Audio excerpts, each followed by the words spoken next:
বরাবর একই ক্রমে দিকে মানে সূচিত করা যায়। অবস্থানের প্রসঙ্গটা তো আলোচনা হয়েই গেছে। এক বিন্দুতে ক্রিয়াশীল, হ্যাঁ, সমবিন্দু বা এক বিন্দুতে ক্রিয়াশীল সাম্যাবস্থা সৃষ্টিকারী বল করতে হবে। তো পড়া যায় ওখানে এরকম কি কালার, বিরল কালার, স্কাই অবস্থা দেখছিস, স্কাই হ্যাঁ সাদার পাশে নীল ছিল।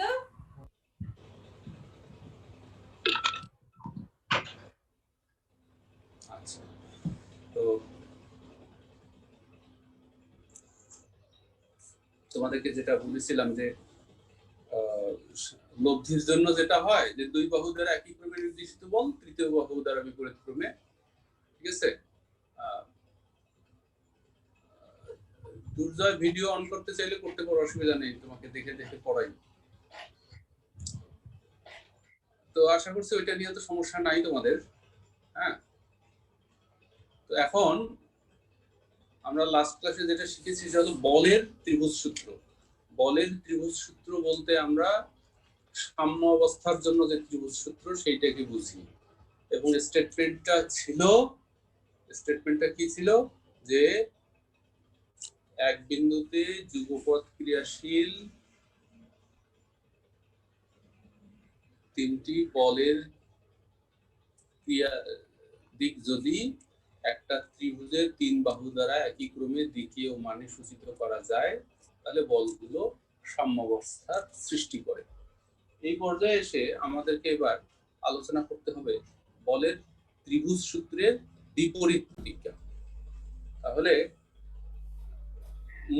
মূল প্রতিজ্ঞাটা হলো সাম্যাবস্থায় যদি থাকে তাহলে ত্রিভুজের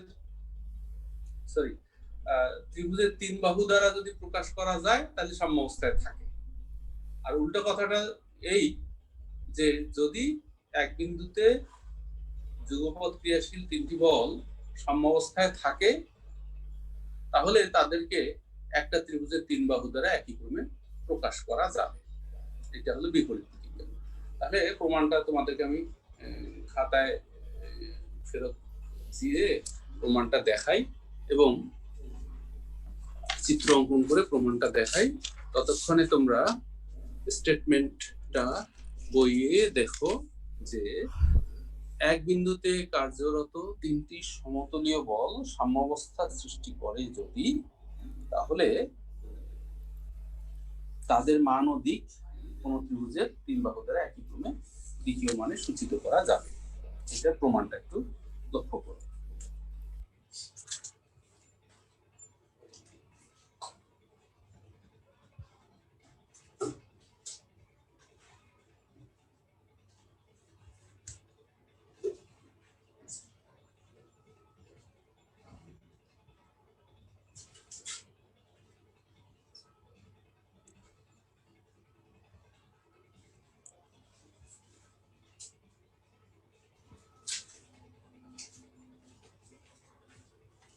প্রমাণটা আমি তোমাদের দেখাই। সেটা হলো যে চিত্র অঙ্কনটা দেখো, আমরা এই বিন্দুতে তিনটা বলকে সাম্যাবস্থা সৃষ্টিকারী বল বলতেছি। এই বরাবর একটা বল থাকবে 1 2, আমরা এই ঘর নেই আমি 3 4 5 6, এইটা দ্বারা দ্বিতীয় মান সূচিত হবে। আর একটা বল এই দিক বরাবর দিব, ঠিক আছে। আর একটা বল এই দিক বরাবর দিব, ঠিক আছে।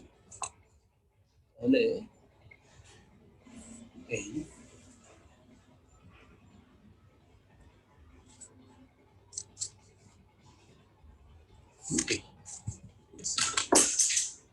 তো তোমরা দেখো বক্তব্যটা এই যে ও বিন্দুতে OX, OY আর OZ বরাবর ক্রিয়াশীল আছে মনে করো P, Q ও R মানের তিনটি বল, ঠিক আছে। P, Q এবং R মানের তিনটি বল, তারা সাম্যাবস্থার সৃষ্টি করেছে। এখন আমাদের দেখাতে হবে যে আমরা একটা ত্রিভুজের 3 বাহু দ্বারা একই ক্রমে দ্বিতীয় মানে এই বলগুলোকে সূচিত করতে পারবো।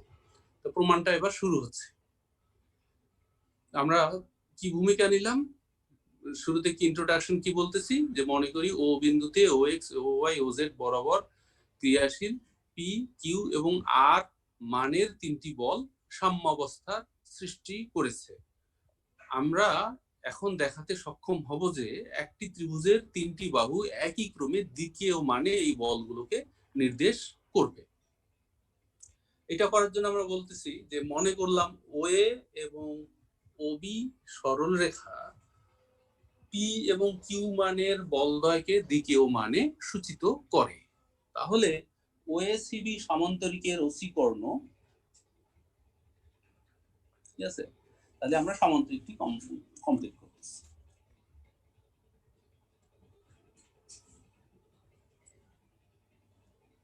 সামান্তরিকটি কমপ্লিট করতেছি। তাহলে দুইটা বলের লব দিতে বের করাই যায়। লক্ষ্য করি যে এই সামান্তরিকের কর্ণটা কিন্তু এই যে আমাদের আর বলটাকে ওই বরাবরই পড়ে গেছে, পড়ে গেছে। কেন পড়ে যাবে সেটা হলো, আমরা তো আগেই বলেছি এটা সাম্যাবস্থার সৃষ্টি করেছে। তাহলে ওএসিবি সমান্তরিকের ওসি কর্ণ পি কিউ বলগুলোর লব্ধিকে নির্দেশ করবে, কিন্তু আমরা শুরুতেই কি বলি নাই যে পি কিউ এবং আর সাম্যাবস্থার সৃষ্টি করেছে। যদি তারা সাম্যাবস্থার সৃষ্টি করে তাহলে যে কোনো দুইটি বলের লব্ধিকে সুস্থিত বা ব্যালেন্স করার দায়িত্ব কি তৃতীয় বলটির হবে না? কাজেই এদের লব্ধি যদি ওসি হয়, আর বলটা হবে ওসি এর সমান কিন্তু বিপরীত মুখী দিকে থাকবে, অর্থাৎ আর বলটিকে সিও দ্বারা প্রকাশ করা যাবে। সুতরাং একটি ত্রিভুজ ওএসি পাওয়া গেল যার ওএ বাহু পি বলকে দ্বিতীয় মানে সূচিত করে, এসি বাহু কিউ বলকে দ্বিতীয় মানে সূচিত করে এবং সিও বাহু দ্বিতীয় মানে আর বলকে সূচিত করে। এই হলো প্রমাণটা। প্রমাণটা শেষ হয়ে গেল। তোমরা কি প্রমাণটা বুঝছো? যদি সাম্যাবস্থার সৃষ্টি করে তাহলে তুমি একটা ত্রিভুজের 3 বাহু দ্বারা একই ক্রমে প্রকাশ করতে পারবে। এটা কি লাস্ট ক্লাসে দেখানো হয়েছিল? না, না স্যার, এটা আলোচনা হয়নি। তাহলে আমি স্টেটমেন্টটা আরেকবার বলছি। এক বিন্দুতে সাম্যাবস্থার সৃষ্টিকারী 3টি সমতলীয় বল, হ্যাঁ, যদি এখানে আরো একটা বিশেষণ প্রযোজ্য, মনে করো ভিন্ন ভিন্ন রেখায় থাকতে হবে কিন্তু বলগুলোকে, না হলে কিন্তু ট্রায়াঙ্গেল পাওয়া যাবে না। কথার কথা, এদিকে 5 নিউটন আর 10 নিউটন বল একই রেখায় একই দিকে থাকলো, আর ঠিক উল্টা দিকে আমি 15 নিউটন বল দিলাম, তাহলে এই 3টি বলও কিন্তু সাম্যাবস্থার সৃষ্টি করবে। এদেরকে প্রকাশ করার জন্য কিন্তু আমি ত্রিভুজ খুঁজে পাবো না। কাজেই বলগুলো কিন্তু ভিন্ন ভিন্ন রেখায়ও হতে হয়। এটা উল্লেখ না করলেও আমাদেরকে বুঝে নিতে হয় যে এক বিন্দুতে ভিন্ন ভিন্ন রেখায় যুগপৎ ক্রিয়াশীল 3টি সমতলীয় বল যদি সাম্যাবস্থার সৃষ্টি করে, তাহলে বলগুলোকে একটি ত্রিভুজের 3টি বাহু দ্বারা একই ক্রমে দিকে ও মানে সূচিত করা সম্ভব হয়। সেই প্রমাণটাই আমরা শেষ করলাম। আমি আরো একবার বলবো যে ওএ ও বি দ্বারা পি কিউ বলকে দিকে মানে সূচিত করা হলো, তাহলে ওএসিবি সমান্তরিকের ওসি কর্ণ তাদের লব্ধিকে নির্দেশ করবে। যেহেতু পি কিউ আর বল ত্রয় সুস্থিত থাকে বা সাম্যাবস্থার সৃষ্টি করে, সেহেতু পি ও কিউ এর লব্ধিকে সুস্থিত করবে আর মানের বলটি। সুতরাং আর বলটি হবে ওসি দ্বারা নির্দেশিত বলের সমান ও বিপরীতমুখী, অর্থাৎ আর বলটি হবে সিও দ্বারা নির্দেশিত। সুতরাং ওএসি একটি ত্রিভুজ পাওয়া গেল যার ওএ এসি সিও বাহু যথাক্রমে পি কিউ এবং আর মানের বলগুলোর ক্রিয়াদিক দিকেও মানে সূচিত করে। এই তো আমি এবার এই ত্রিভুজটাকে আরো একবার অঙ্কন করতেছি তোমাদের সামনে। 1 2 3 4 5 6 আর 1 2 1 2 3 4 এইভাবে আমি ওই ত্রিভুজটাকে অঙ্কন করতেছি। এই যে এইটা হলো তোমার কিউ বলটা, এইটা হলো আমাদের এই পি বলটা, ঠিক আছে, আর এইটা হলো আর বলটা। তাহলে আমরা যদি 3টি বল এক বিন্দুতে ক্রিয়া করে সুস্থিত থাকে, তাহলে আমরা সুনির্দিষ্ট একটা ত্রিভুজ খুঁজে পাবোই পাবো। তাহলে বিসি বাহু পি বলটিকে দিকে মানে সূচিত করে, এসি মানে এখানকার এটা এবিসি ত্রিভুজের কথা বললাম, অর্থাৎ এটা হলো পি বল, এটা হলো কিউ বল, এটা হলো আর বল। আমি এখন তোমাদেরকে যে কথাটা বলতে চাচ্ছি যে একটা ত্রিভুজের সাথে সদৃশ অসংখ্য ত্রিভুজ অঙ্কন করা যায়। যেমন এই ত্রিভুজটার সাথে আমি বাইরে হোক আর ভিতরেই হোক আমি সদৃশ করে বেশ কিছু ত্রিভুজ অঙ্কন করতে পারবো। এই যে এরকম আমি সদৃশ এইটা বাহুর সমান্তরাল করে এটা নিলাম, আবার এইটা বাহুর সমান্তরাল করে এই যে এবি বাহুর সমান্তরাল করে এই যে এই বড় একটা ত্রিভুজ বানালাম। আমি চাইলে ভিতরেও ছোট করে ত্রিভুজ বানাতে পারি। এই দেখো ভিতরের দিকে আমি ছোট করে ত্রিভুজ বানাচ্ছি। হ্যাঁ, মানে একটা ত্রিভুজের সাথে সদৃশ অনেক ত্রিভুজেই কিন্তু অঙ্কন করা যায়। একটা ত্রিভুজের সাথে সদৃশ অনেক ত্রিভুজের অঙ্কন করা, ভিতরে বাইরে এখানে ভিতর দিয়ে আরো আঁকা যায়। মনে করো এই ত্রিভুজটা যদি ডিইএফ হয় তাহলে কিন্তু আমরা এই অঙ্কের বক্তব্যে, এই সূত্রের বক্তব্যে যেটা শিখলাম যে একটা বিন্দুতে সাম্যাবস্থা সৃষ্টিকারী তিনটি বলকে দ্বিতীয় মানে সূচনা করার জন্য একটা নির্দিষ্ট ত্রিভুজ পাওয়া যায়। এখন বলো দেখি এই সাম্যাবস্থা সৃষ্টিকারী বলগুলোর ক্রিয়ারেখা কি পি বলটা কি ইএফ বরাবর আছে বলা যাবে না? বিসি বরাবর আছে মানে ইএফ বরাবর আছে, কারণ এটা সমান্তরাল। তো কিউ বলটা এসি বরাবর আছে মানে এফডি বরাবর আছে, এবং আর বলটা ডিই বরাবর আছে। ঠিক আছে, তাহলে সাম্যাবস্থা সৃষ্টিকারী এই বলগুলোর ক্রিয়ারেখা যখন কোন ত্রিভুজের তিন বাহু বরাবর থাকে, একই ক্রমে থাকে, বরাবরে একই ক্রমে, ইএফ বরাবর, এফডি বরাবর, ডিই বরাবর, ইএফ এফডি ডিই বরাবর আছে, তাহলে আমরা এই সদৃশ ত্রিভুজের বৈশিষ্ট্য থেকে জানি যে দেখো বিসি এমন একটা ত্রিভুজ যা কিন্তু পি বলকে দিকেও এবং মানেও সূচিত করেছে। তাহলে পি সমান বিসি। আর সদৃশ ত্রিভুজের বৈশিষ্ট্য অনুসারে বিসি হলো ইএফ বাহুর সমানুপাতিক, সিএ হলো এফডি বাহুর সমানুপাতিক, এবং এবি হলো ডিই বাহুর। এই বৈশিষ্ট্যটা নিশ্চয়ই সবাই আমরা জানি। সদৃশ ত্রিভুজের অনুরূপ বাহুগুলো দৈর্ঘ্য সমান, কাজেই এই বিসি হলো পি বল। তাহলে এখান থেকে আমি এখানে লিখতেছি পি বাই ইএফ সমান কিউ বাই এফডি এবং আর বাই ডি। সমান না হইলে, যদি শুধু সমান হইলে তো পি আর বিসি সমান, কিউ আর সি এ সমান, আর এবং এবি সমান, কিন্তু যদি তুমি শুধু বলো যে এর বরাবরে আছে তাহলে সংশ্লিষ্ট বাহুর দৈর্ঘ্যের সমানুপাতিক হবে। তোমরা কি বিষয়টা কি বুঝলা?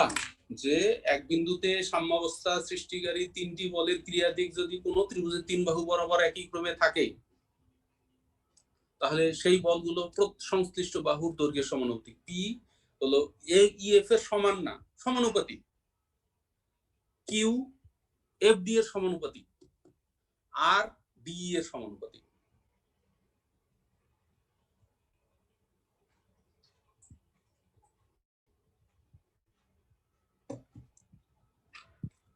এটা একটা অনুসিদ্ধান্ত। এক বিন্দুতে সাম্যাবস্থা সৃষ্টিকারী তিনটি বলের ক্রিয়াদিক যদি কোনো ত্রিভুজের তিন বাহু বরাবর একই ক্রমে দেখানো যায় তাহলে বলগুলো প্রত্যেকটি হবে সংশ্লিষ্ট বাহুর দৈর্ঘ্যের সমানুপাতিক। এখানে এক বিন্দুতে ও বিন্দুতে পি কিউ আর বলগুলো সাম্যাবস্থা সৃষ্টি করেছে। পি এর ক্রিয়াদিক ইএফ বরাবর, কিউ এর ক্রিয়াদিক এফ ডি বরাবর, আর এর ক্রিয়াদিক ডিই বরাবর। কাজে পি হলো ইএফ, কিউ হলো এফ ডি এবং আর হলো ডিই এর সমানুপাতিক। এই অনুসিদ্ধান্তটা মনে রাখতে হবে। কি কারো প্রশ্ন আছে? না, তাহলে পরের বক্তব্যে যাচ্ছি। স্যার মান ও দিক সবসময় সমান হবে না স্যার? এই মানে আসলে হয়েছে কি, সাম্যাবস্থা সৃষ্টিকারী বলগুলোর জন্য তুমি একটা ত্রিভুজ তৈরি করতে পারবে, কিন্তু তুমি যখন ওই ত্রিভুজের কথা বাদ দিয়ে খালি দিকের কথা বলতেছো কোনো ত্রিভুজের তিন বাহু বরাবর একই ক্রমে, তখন তোমাকে বুঝতে হবে যে যে ত্রিভুজের উল্লেখ এখানে আছে সেটা আসলে ওই নির্দিষ্ট ত্রিভুজের সাথে সদৃশ হবে।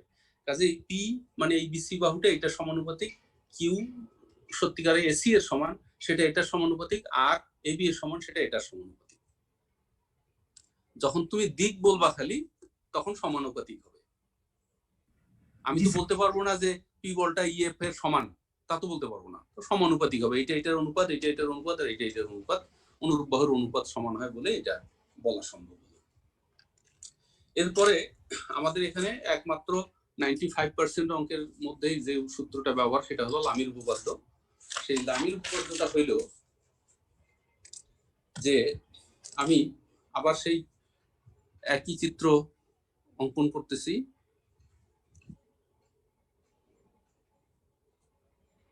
ঠিক আছে?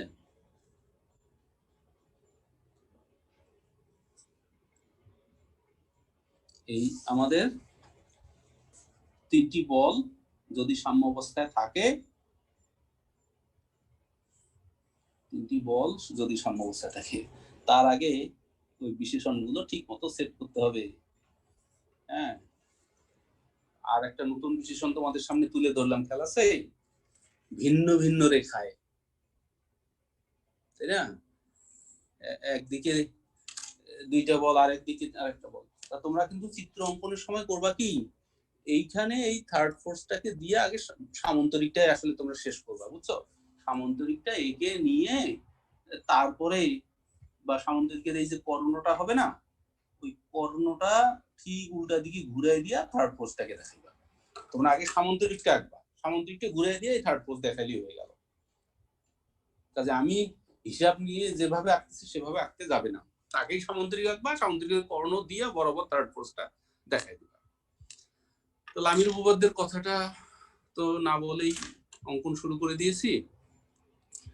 লামির উপপাদ্যটি হইল, এক বিন্দুতে ভিন্ন ভিন্ন রেখায়, যদি বিশেষণটা নাও লাগাও অসুবিধা নাই, বইয়েও নাই, না দিলেও চলবে, ঠিক আছে?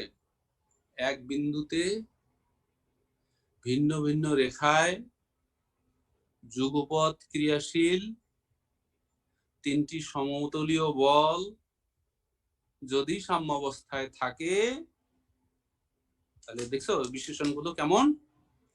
এক বিন্দুতে ভিন্ন ভিন্ন রেখায় যুগপৎ ক্রিয়াশীল তিনটি সমতলীয় বল যদি সাম্যাবস্থায় থাকে, আর বিশেষণ বাদ দিলে তিনটি বল সাম্যাবস্থায় থাকিলে প্রত্যেকটি বলের মান অপর দুটি বলের অন্তর্গত কোণের সাইনের সমানুপাতিক। ঠিক আছে? তাহলে বিশেষণগুলো ভালো করে শোনো। এক বিন্দুতে ভিন্ন ভিন্ন রেখায় যুগপৎ ক্রিয়াশীল তিনটি সমতলীয় বল যদি সাম্যাবস্থায় থাকে, তাহলে প্রত্যেকটি বলের মান অপর দুইটি বলের অন্তর্গত কোণের সাইন অনুপাতের সমানুপাতিক। হ্যাঁ, কি বলতে চাও বলো? সমতল মানে একই তল না? হ্যাঁ, সমতলীয় মানে আমি তোমাদেরকে কয়দিন ধরে আগে থেকে বলছি যে এই যে স্কেলের এইটা এক তলে আছে, তাই না? আর এখানে এইটার সাথে আমি আর একটা, এই তিনটি বল কিন্তু সমতলীয় বল না। কারণ আমরা সবাই বুঝি যে ফর এক্সাম্পল এই দুইটা যে দুইটা ফোর্স রিপ্রেজেন্ট করে, লব্ধি তো এখান দিয়েই যাবে নাকি, ওই তলেই থাকবে না লব্ধিটা।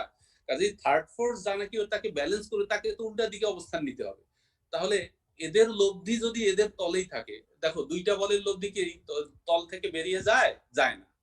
কাজেই তিনটা বলের ক্ষেত্রে সাম্য অবস্থা সৃষ্টিকারী হতে গেলে তাদেরকে সমতলীয় হতে হয়। কথাটা ক্লিয়ার? কোনো দ্বিধাদ্বন্দ্ব নাই তো?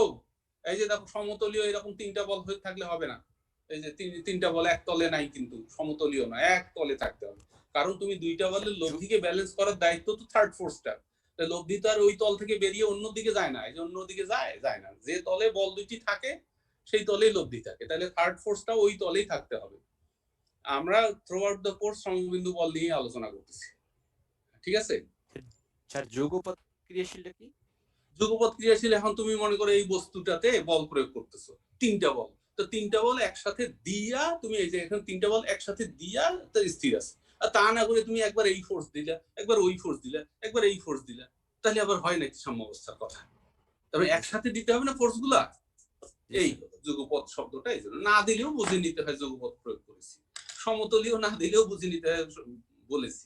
কিন্তু আমরা ফাঁক রাখতে চাই না। এবং ওইটা তো বললাম, তোমরা একই রেখায় যদি 5 নিউটন 10 নিউটন এদিকে 15 নিউটন, তাও তো সাম্যাবস্থায় থাকবে। তাহলে তাদের দিয়ে কি আর ত্রিভুজ বানিয়ে দিতে পারবা? তাই না? তাদের তো তখন অন্তর্গত কোণ 0 ডিগ্রি 100 ডিগ্রি, সাইন 0 মান 0, সেটা তো লামির উপপাদ্যেও কাজে লাগাইতে পারবা না। এই জন্য ভিন্ন ভিন্ন রেখায়, যে মানে এই রেখায় ওই রেখায় এই রেখায় আলাদা আলাদা রেখায় ক্রিয়াশীল তিনটি বল যদি সাম্যাবস্থায় থাকে, তাহলে প্রত্যেকটি বলের মান অপর দুটি বলের অন্তর্গত কোণের সাইনের সমানুপাতিক। তাহলে থিওরির পরে একেবারে মূল বক্তব্য হলো, মনে করি ও বিন্দুতে ও এক্স ও ওয়াই ও জেড বরাবর ক্রিয়াশীল পি কিউ আর মানের বল তিনটি সাম্যাবস্থার সৃষ্টি করেছে। আরো মনে করি পি বলের উল্টা দিকে এই কোণটা আলফা, কিউ বলের উল্টা দিকে এই কোণটা বিটা, এবং আর বলের উল্টা দিকে এই সম্পূর্ণ কোণটা গামা। তাহলে লামির উপপাদ্যের কথা হইলো P is proportional to the sine of the angle between Q and R. Q ও আর এর অন্তর্গত কোণ, অনেক সময় দেখবা বইয়ে কিউ এবং আর লিখে এরকম একটা চিহ্ন দেওয়া হয়, দিয়ে বোঝানো হয় যে angle between Q and R. তাহলে আমরা আলফা ধরে নিছি, it is sine alpha. Q হলো অপর দুটির অন্তর্গত কোণ সাইন বিটা, এবং আর হইল পি কিউ এর অন্তর্গত কোণ সাইন গামা এর সমানুপাতিক। ঠিক আছে? তো লক্ষ্য করো, আমরা আগের প্রশ্নমালায় যখন থিওরি শিখলাম তখনও কিন্তু দেখেছি যে এইটা ছিল লব্ধি আর পি কিউ বল ছিল এইদিকে, আর এখানে কিন্তু ওই লব্ধিটাই শুধু ঘুরে গিয়ে এইদিকে স্থান নিয়েছে।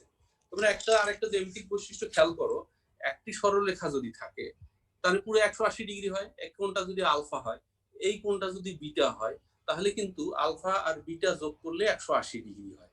এ কারণেই আলফা সমান হয়ে যায় 180 ডিগ্রি মাইনাস বিটা।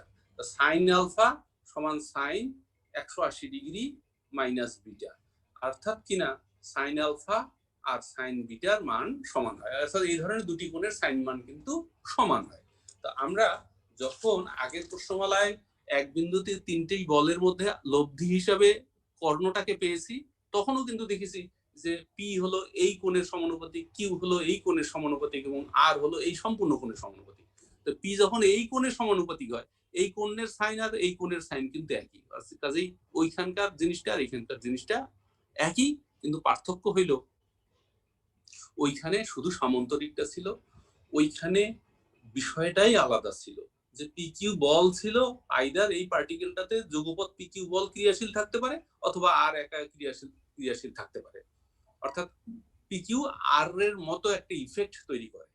তখনও কিন্তু আমরা দেখেছি এই ধরনের একটা রিলেশন সত্য, যে অর্থাৎ পি হলো এই কোণের কিউ এবং আর এর অন্তর্গত কোণের সাইনের সমানুপাতিক, কিউ হলো এটা সমান। আর এইখানে যুগপৎ ক্রিয়াশীল আছে তিনটি বল, আসলে এই আরটাকে ঘুরিয়ে না দেওয়া পর্যন্ত সাম্যাবস্থার সৃষ্টি হয় না। তা আর ছিল আগে এই রেখায়, এখন চলে আসছে এই রেখায়। এই একই রেখায় থাকার কারণে এই কোণের সাইন আর এই কোণের সাইন কিন্তু একই হয়। একইভাবে কিউ থাকে এই কোণের সাইনের সমানুপাতিক, এই কোণ আর এই কোণ যোগ করলে 180 ডিগ্রি হচ্ছে, কারণ আরটা আগের রেখা থেকে লব্ধিটাই শুধু ঘুরিয়ে গিয়েছে এখানে।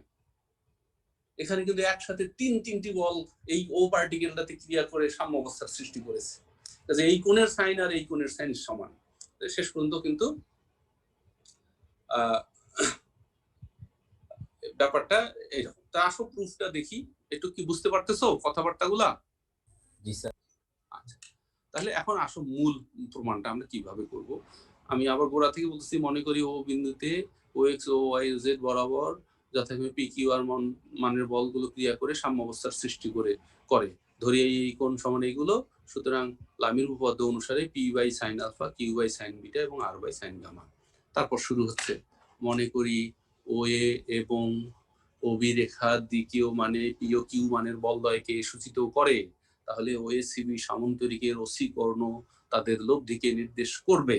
যেহেতু বলগুলো সাম্যাবস্থার সৃষ্টি করেছে, সেহেতু পি ও কিউ এর লব্ধিকে সুস্থিত করে তৃতীয় আর মানের বলটি, অর্থাৎ পি কিউ এর লব্ধি যেহেতু ওসি দ্বারা নির্দেশিত, আর বলটি সিও দ্বারা নির্দেশিত হবে। কাজেই তুমি এইটা আর বলকে প্রকাশ করতে পারতেছো, ওই যে আগের মতো ও এসি ত্রিভুজ পেয়ে যাচ্ছ, যার ও এ এসি সিও যতক্ষণ পি কিউ আর কে নির্দেশ করে।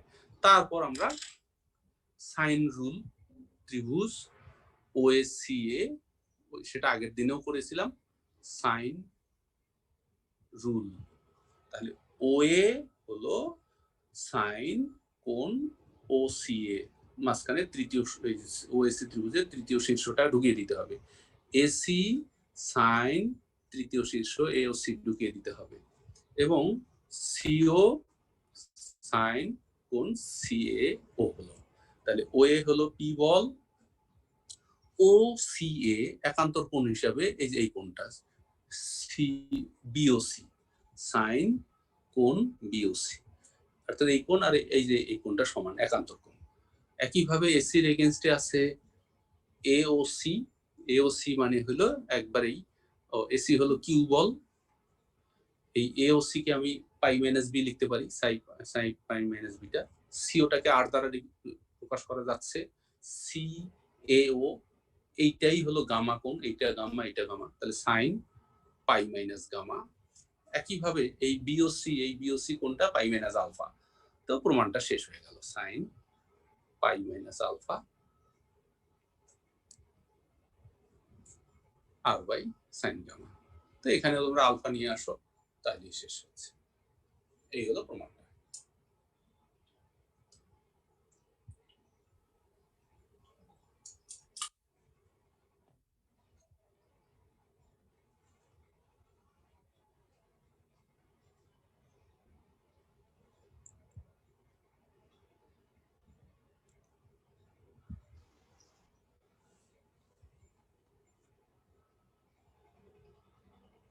হ্যাঁ, স্টেটমেন্ট বুঝছো? অর্থাৎ পি কিউ, তোমরা যখন এক চিত্রে পি কিউ এবং তার সাথে সাথে তার লব্ধিটাকেও দেখতে পাও, তখনও কিন্তু প্রত্যেকটি বল অপর দুটির অন্তর্গত কোণের সাইনের সমানুপাতিক হয়। তো বিষয়টা সেই রকমই যে এই এবার ওখানে কিন্তু পি কিউ আর যুগপৎ ক্রিয়াশীল এই প্রসঙ্গটাই থাকে না, বরং আর হলো পি কিউ এর লব্ধি। আর এখানে আর হলো পি ও কিউ এর লব্ধির সমান মানের কিন্তু বিপরীতমুখী, অর্থাৎ লব্ধি হিসাবে থাকলে সে এখানে থাকে, আর সুস্থিতির প্রয়োজন যখন হয় তখন সে উল্টা দিকে চলে আসে। তো ওইখানে দেখেছি পি হলো এই কোণের সাইনের সমানুপাতিক, আর এখানে হলো পি হলো এই কোণের সাইনের সমানুপাতিক। এই হলো পার্থক্যটা। কি পরের আলোচনায় যাব? জি স্যার। আচ্ছা, রৌনক মারুফ, ভিডিও অন করো দেখি, তোমাকে কি করতেছে দেখি। রোল নাম্বার 59, তখন দেখাবে না ভিডিও? ভিডিও দেখাইও মাঝে মাঝে আমাকে। আচ্ছা, তো এখন তোমরা একটা জিনিস লক্ষ্য করো, তিনটা বলের ক্ষেত্রে মনে করো তিনটি বলের ক্ষেত্রে সাম্যাবস্থার যখন সৃষ্টি হয়, আমি বলতে চাচ্ছি কথার কথা, এই দুইটা বল যদি এইভাবে থাকে তাহলে তাদের লব্ধিটা কি এই দিক দিয়ে এই কোণের ভিতর দিয়ে থাকবে না?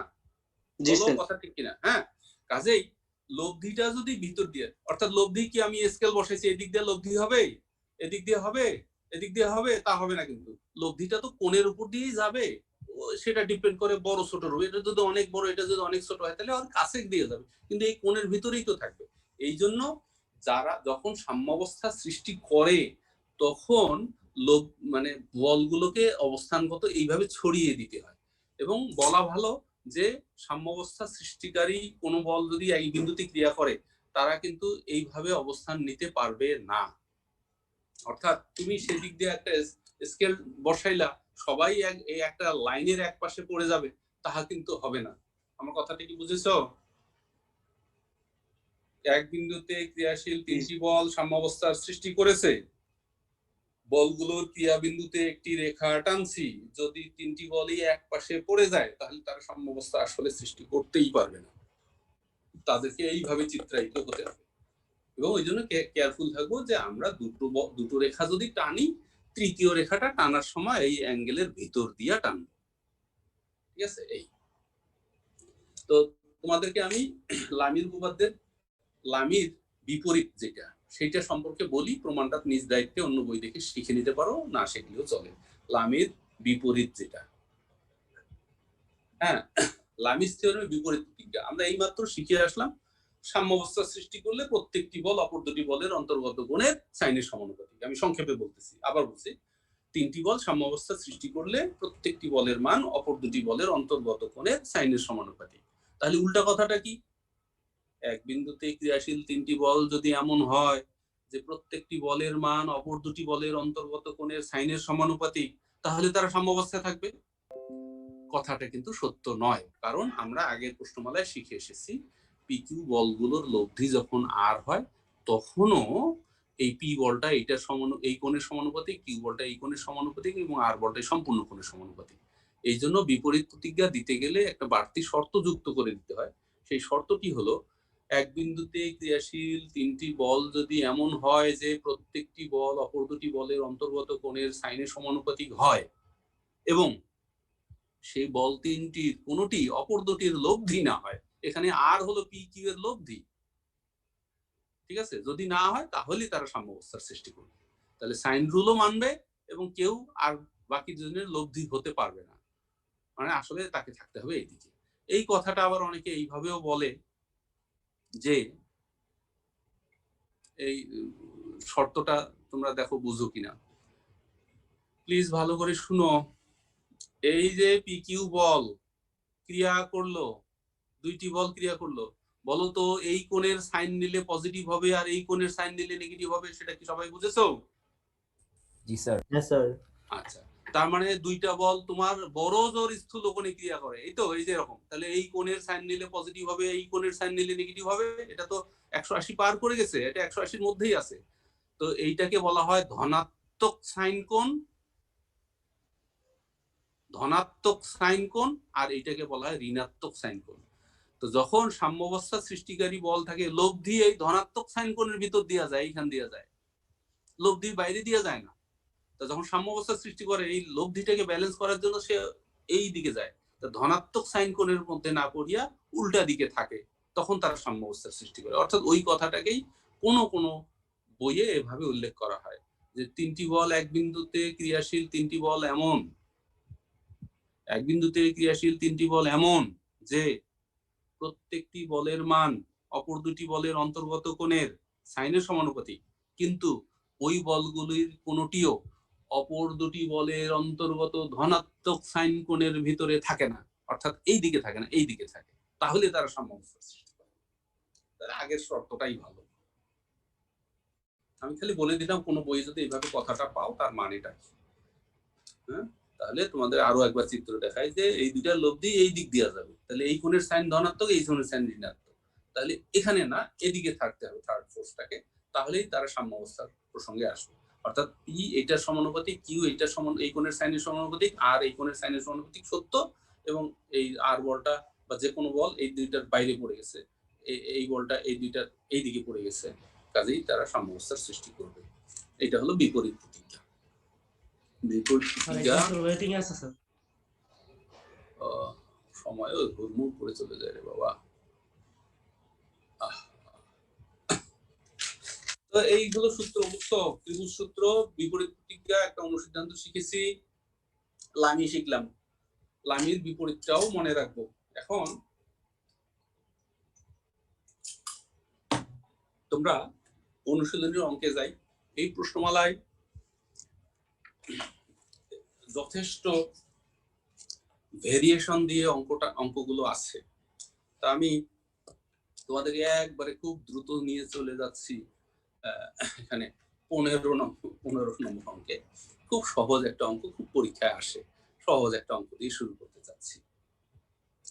এখানে এক বিন্দুতে কার্যরত পি কিউ আর বলগুলো সাম্যাবস্থায় আছে, বাস ভালো কথা, সাম্যাবস্থায় আছে। কি তথ্য দিল দেখো, পিও কিউ এর মধ্যবর্তী কোণ পিও আর এর মধ্যবর্তী কোণের দ্বিগুণ, পিও কিউ এর মধ্যবর্তী কোণ পিও আর এর মধ্যবর্তী কোণের দ্বিগুণ। তুমি যদি এখন চিত্র আঁকো, মনে করো পি দিলাম এইটা, হ্যাঁ, তারপরে কথার কথা আর দিলাম এইটা, আর কিউ দিলাম এইটা, তো এইটা আলফা, এটা 2 আলফা, ঠিক আছে? এই সবাই দেখতেছো ভালো করিয়া নাকি ঝিমাচ্ছ? ক্যামেরা অন ইয়া, মোবাইল অন করিয়া প্লিজ একটু লক্ষ্য করো। পিও আর এর অন্তর্গত কোণ আলফা, পি কিউ এর অন্তর্গত কোণ 2 আলফা। এইভাবে যদি তুমি চিত্র আঁকো তাহলে তুমি নম্বর পাবে না, কারণ এই জাতীয় বল সাম্যাবস্থা সৃষ্টিই করবে না। কথাটা কি বুঝাইতে পারছি? জি স্যার। হ্যাঁ, এইভাবে চিত্র আঁকা যাবে না। অর্থাৎ সাম্যাবস্থা সৃষ্টিকারী বলগুলোর ক্রিয়াবিন্দুগামী কোনো একটি রেখার একই পার্শ্বে অবস্থান নিতে পারে না, ঠিক আছে? তো অঙ্কন করবে কিভাবে সেটা একটু দেখো। তাহলে কেয়ারফুল থাকতে হবে, ছড়ায় দেবো 3 দিকে সোজা হিসাব। এই আমি মনে করো এখানে পি বলটা নিলাম হরাইজন্টালি, ঠিক আছে? তারপরে এইখানে একেবারে অঙ্কের কথা মাফিক চলার মানে ইনফরমেশন গুলো তুলে ধরাও মুশকিল। তাহলে এই হলো পি এবং এই হলো আর। তাহলে কমন সেন্স কি, পি ও আর এর যে লব্ধি সেটা তো এখান দিয়ে যাবে নাকি, এদিক দিয়ে যাবে, এই যে এখান থেকে শুরু করে এর মধ্যেই থাকবে লব্ধিটা। তাহলে এখন তুমি কিউ বলটাকে দেবে তোমার স্কেলটা যেন এই পিআর এর ভিতরেই থাকে, পিআর এর এই যে পিও আর এর ভিতরেই যেন থাকে, কারণ লব্ধিটা এখানে তাকে ব্যালেন্স করার দায়িত্ব হলো তৃতীয় জনের। তাহলে এই যে কোণটা, এটা 60 ডিগ্রি হোক বা 75 ডিগ্রি হোক, সেইটার আন্দাজ করে তুমি যদি খালি স্কেলটাকে ভিতরে রাখো তাহলেই হয়ে যাবে। এই বিন্দু দিয়ে তুমি থার্ড ফোর্সটাকে এঁকে দিবা। তাহলে এইখানে আমি কিউ বল দিলাম। অঙ্কের তথ্য ছিল পিও কিউ এর অন্তর্গত কোণ পিও আর এর অন্তর্গত কোণের দ্বিগুণ। এই হলো অঙ্কের তথ্য। কি কথাটা বুঝছো?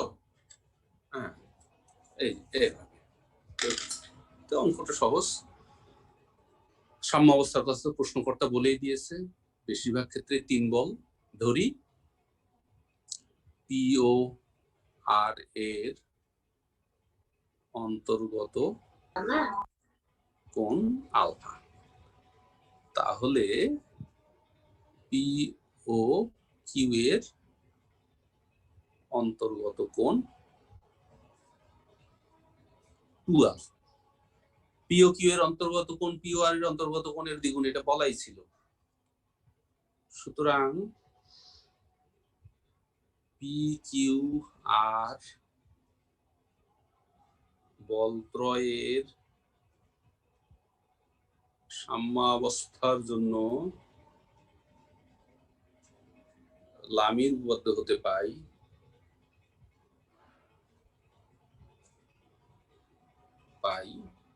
এই দেখো পি বাই সাইন এই কোণটা, পুরা কোণটা, এটা হলো 2 পাই থেকে 3 আলফা বাদ,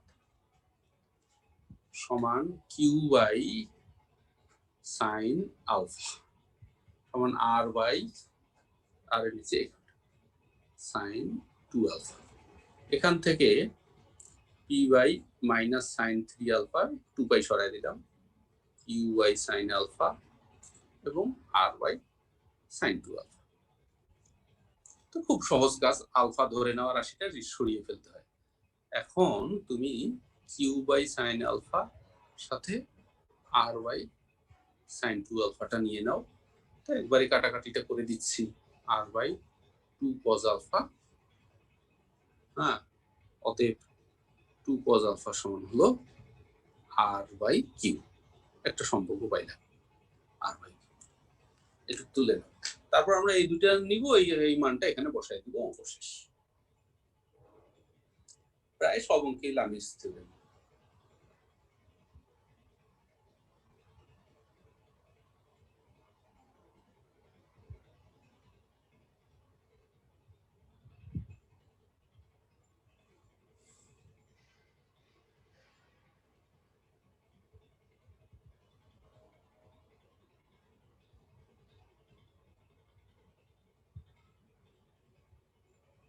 একটু তুলছো? পরের পৃষ্ঠা যাচ্ছি। এবার এই দুটো আচ্ছা, 2 cos আলফা সমান r বাই কিউ নিয়ে আসো। ছবিটা একটু বুঝি নাইছে, ছবিটা আরেকবার বলা যাবে?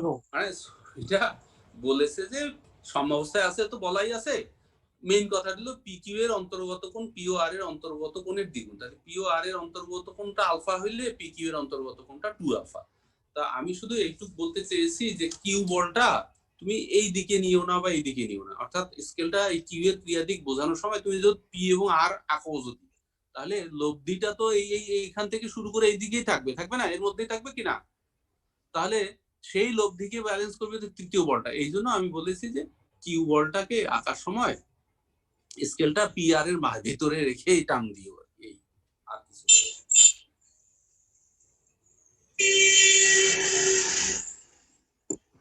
স্যার খাতার নিচের অংশটা দেখা যাচ্ছে না।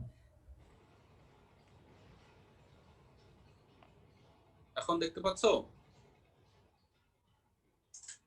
স্যার আরেকটু হ্যাঁ স্যার, এখন দেখতে পাচ্ছি।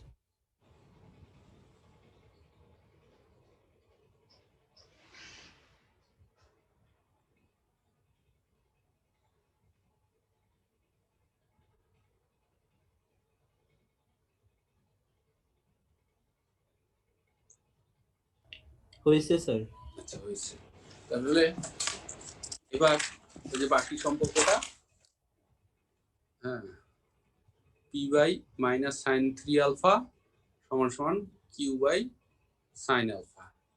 তাহলে সূত্র, ত্রিকোণমিতির সূত্র মনে রাখতে হবে, মাইনাস 3 সাইন আলফা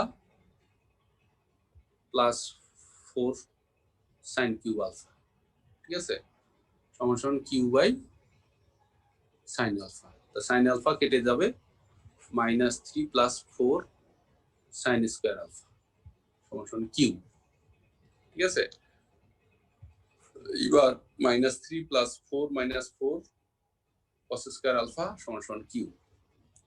তাহলে পি বাই কিউ সমান 1 মাইনাস 4 কস স্কোয়ার আলফা।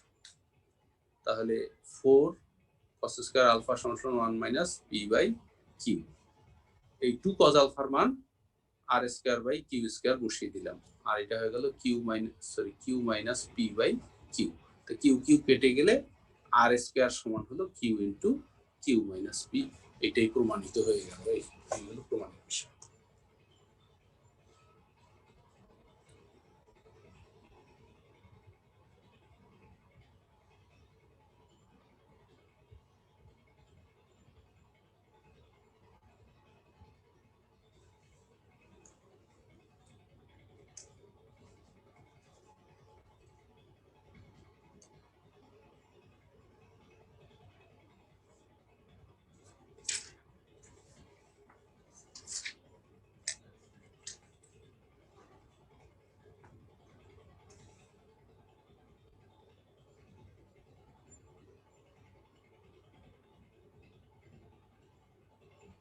ঠিক আছে।